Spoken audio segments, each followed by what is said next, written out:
Xiaomi's got their new Tesla killer out, and oh, what a killer it is. But can they actually make them? Can they actually sell them? Can they actually afford to do it? Maybe, maybe not. I got someone here with me, the good old Randy Kirk, checking in live from the ground in Maine. Thank you for being there on the scene of Xiaomi Central. That's not quite how it works, but we'll figure it out.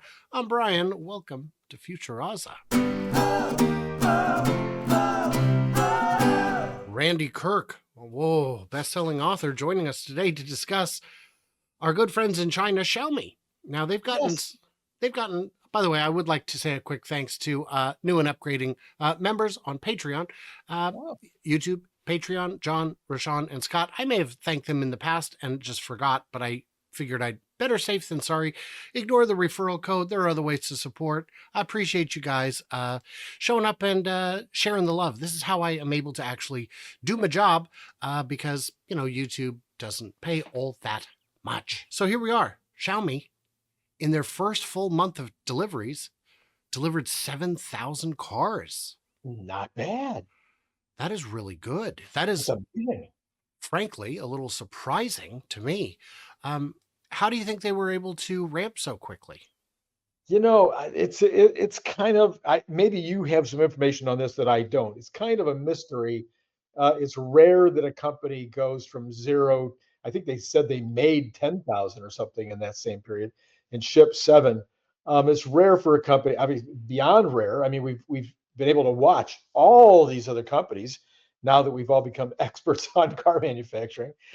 And so, but we've seen GM, we've seen Ford, we've seen all different brands and versions and varieties. We've seen Tesla, even with their refresh on the Model 3 here in the US, not be able to produce these numbers. So in my back of my head, I'm going, they were sandbagging. They had a bunch of them already made. That's what I think. Absolutely, absolutely possible. Why would you not have a bunch made in advance?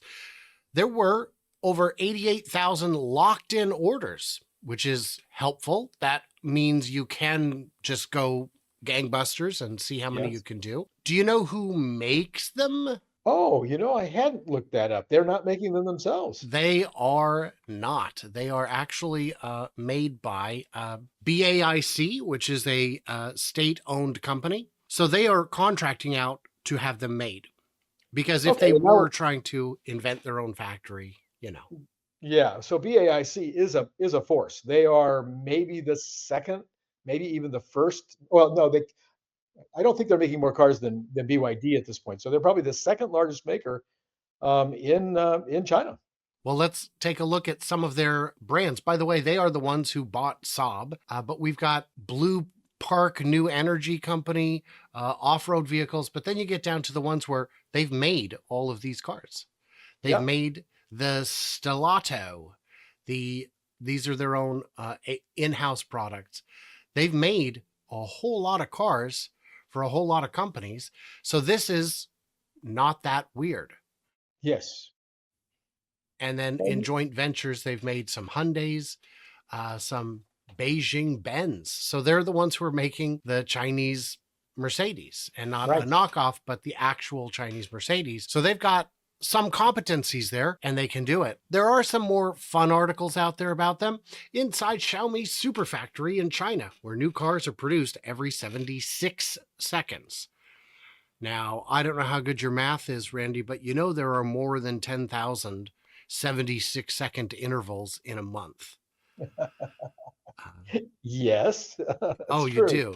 Oh, you it's do. Pretty easy. Yeah, I can almost do that math in my head. Yeah, they are. And by the way, Super Factory is how Gigafactory is translated into Chinese. So they translate it back. So they're calling this a Gigafactory. They've already delivered 7,000. And basically they're using all the latest things. Look at all these robots here moving goods around. Boy, this tunnel looks familiar, and it should. It's an industry standard. We're just used to seeing it from Tesla. All these procedures are looking pretty familiar. And before someone says, oh, there goes China stealing all the best ideas, a reminder that everybody steals the best ideas. And even Caresoft has taken BYD cars in for benchmarking. Sandy Munro, with his team, they have taken apart Chinese cars for benchmarking and sold those reports to the Detroit automakers. This is not a new thing. So yeah, they're saying that their factory is capable of 30,000, that their assembly line could do 30,000. Now, when you look at it, you'll see there are no, boy, that might be a gigacasting right there, wouldn't it? I wonder. Like I'm not clever enough to figure that out. It might be a gigacasting, but for the most part, it's still just a traditional car made in a traditional way, apart from not running on splody juice. Now, when you said they can make 30,000 per what period? Month. They have a capacity to make 360,000 a year. Okay. Well, yes. That's what they say. That's what they say. And that's also running full speed. You can't run full speed. Sure. There's always going to be downtime. So, do you know that they are slightly cheaper than a Tesla? That's what I read. Again, these are all questions that I think we won't really know the answers to any of these for about 3 or 4 months. I mean, yes, they can have the lower price now. Will they maintain? Will they be able to sustain that price? Interesting that they would come out at a lower price, so that as opposed to coming out higher when they've got that backlog. Because if they had a lot of confidence in their capability, you would think they would come out higher so that they could scoop up some of that cream. We always talked about creaming the new product in the beginning, getting that higher price for a while, skimming the cream. You know what I'm saying? And I'm sorry that you were taking that all kinds of weird ways, Brian, but Yeah. No. It's fine as long as we're creaming this analysis. What I would point out is I agree with you. They came out $4,000 less than Tesla, despite losing money on every unit. Go $999 less. Go any number other than deeply, deeply negative, because this car has some great specs. It appears fantastic. Now, we have seen videos of somebody who had a review model who went around a corner and punched it, and the traction control did not perform as expected, and it fishtailed and went into the center barrier. That's not a good look, but I imagine that's something that their software engineers can fix, hopefully over the air. Probably. We don't know, of course, whether they have over-the-air capability or how strong or good, because so far pretty much nobody has been able to do the over-the-air fixes. Xiaomi is a cell phone company. I would be deeply surprised if this wasn't something that they had in their back pocket the whole time from day one, from the day that they started engineering it. But further to your point, just having over-the-air updates and having good programmers doesn't mean that that's an easy fix, or even something that can be fixed. I assume it can. It's reasonable to believe it can, based on a preponderance of the evidence. This is something that's worked out. Otherwise, look forward to some more videos. Wham bam Xiaomi cam coming in hot. That'd be a lot of fun. We also, we all expect first edition cars. I'm talking about my entire life. Oh yeah. People said, don't buy the first year car. I made that mistake with my 1970 Challenger, Dodge Challenger, yellow with a black pinstripe. Anyway, but I bought the first year, and of course, first year problems. But we see it with the Cybertruck. We've seen it with the other cars. So I can't. You can't really jump to too many conclusions yet about Xiaomi. I want to see Xiaomi. I'm from Missouri, by the way, so I'm from the Xiaomi state. You're from the Xiaomi state. Yes, that's right. So I need to be shown that they can maintain that once they get rid of their 77,000 backlog, or the backlog goes away as they start shipping. What do they have left? Do people continue to buy it? What do they really have in terms? One of the things I keep asking myself, Brian, and so I'll ask you, because asking myself, there's limitations, absolute limitations. Weird, isn't it? Anyway, can anybody really? Does anybody care about the entertainment center? I mean, all the cool stuff in the entertainment center. I mean, my teenage grandkids, if they next car didn't have a fart opportunity, they wouldn't buy it. So I will tell you my thoughts on this. Right now, I have a Model 3 from 2021 as a service loaner, and its infotainment is slow and laggy compared to what I'm used to, and it is mildly annoying.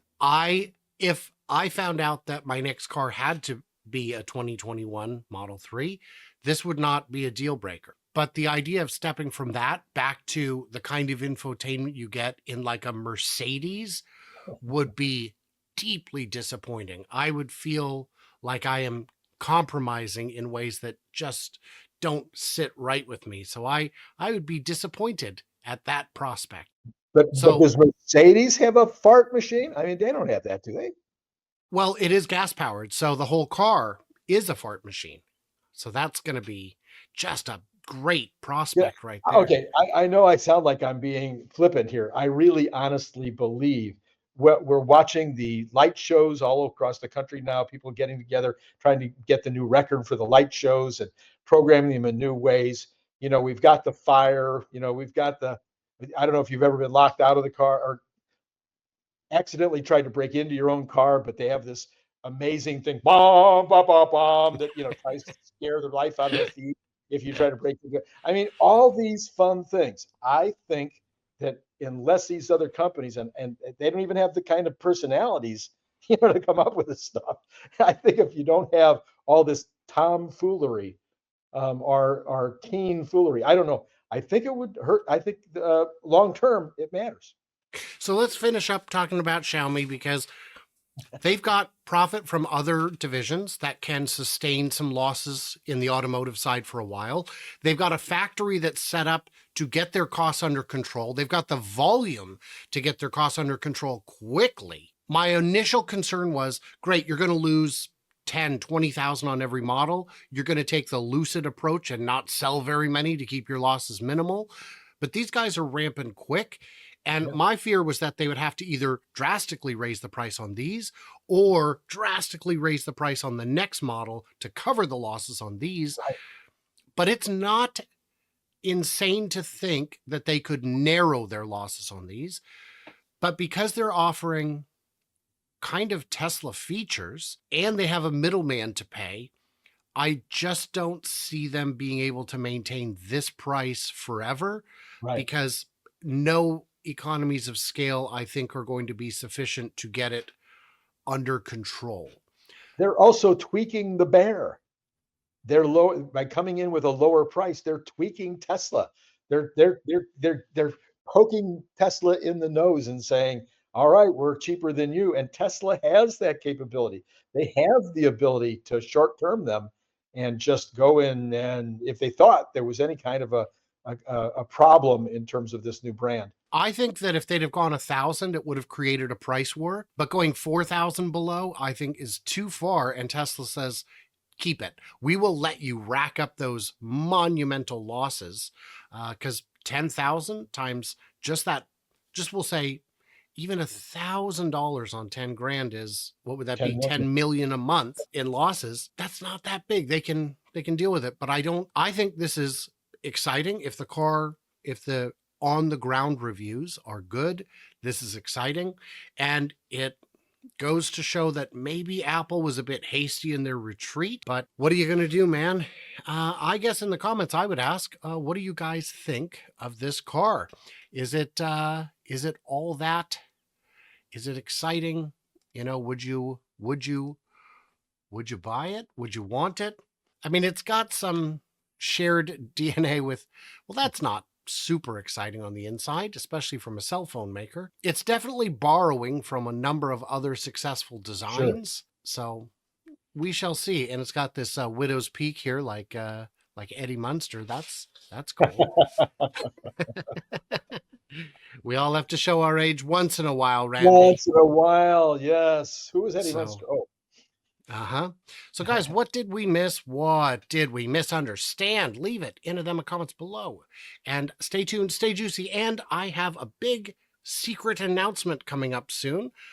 We have secured our final huge name for the Michigan Tesla event. It's going to be very exciting. stay tuned for that. Any closing thoughts, Randy? Any parting shots, if you will? Parting shot. I would say, you need to Xiaomi. Xiaomi the money. Yeah. All right.